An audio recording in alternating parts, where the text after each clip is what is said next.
അന്താരാഷ്ട്ര സമൂഹത്തിന് ഹമാസ് ഭീകരരെ നിയന്ത്രിക്കാൻ കഴിഞ്ഞില്ലെങ്കിൽ ഇസ്രായേൽ ആ ദൗത്യം ഏറ്റെടുക്കുമെന്ന് പ്രധാനമന്ത്രി ബെഞ്ചമിൻ നെതന്യാഹു പറഞ്ഞു. ഇസ്രായേലിന് ഗാസയിൽ ഇനിയും ഒരുപാട് ജോലികൾ പൂർത്തിയാക്കാനുണ്ട്. ഹമാസിനെ നിരായുധീകരിക്കുകയും ഗാസ സൈന്യമുക്തമാകണമെന്നും അദ്ദേഹം പറഞ്ഞു. വിദേശ സൈന്യം ഹമാസിനെ നിരായുധീകരിക്കുകയും ഗാസ മുനമ്പിനെ സൈനികവൽക്കരിക്കുകയും ചെയ്യണം.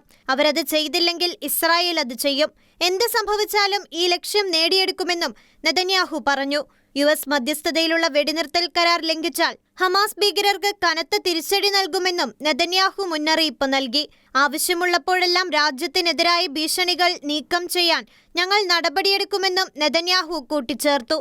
ഇസ്രായേൽ ഡിഫൻസ് ഫോഴ്സ് കേഡറ്റ്സിന്റെ ബിരുദദാന ചടങ്ങിലാണ് നെതന്യാഹുവിന്റെ പരാമർശം. ഇസ്രായേൽ പൗരന്മാരുടെ സുരക്ഷയ്ക്ക് ഭീഷണിയാകുമ്പോൾ ഒരു സഹിഷ്ണുതയും ഉണ്ടാകില്ലെന്നും മുമ്പ് പ്രവർത്തിച്ചതിനേക്കാൾ വളരെ വലിയ ശക്തിയോടെ ഞങ്ങൾ വീണ്ടും പ്രവർത്തിക്കുമെന്നും IDF chief of staff ഇയാൽ Sameer പറഞ്ഞു. പ്രധാന ലക്ഷ്യങ്ങൾ സാക്ഷാത്കരിക്കുന്നതുവരെ പോരാട്ടം നിർത്തുകയില്ലെന്ന് പ്രതിരോധ മന്ത്രി ഇസ്രായേൽ കാറ്റ്സും വ്യക്തമാക്കി.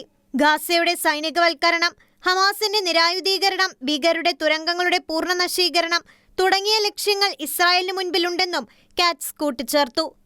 International desk, Shekinah news.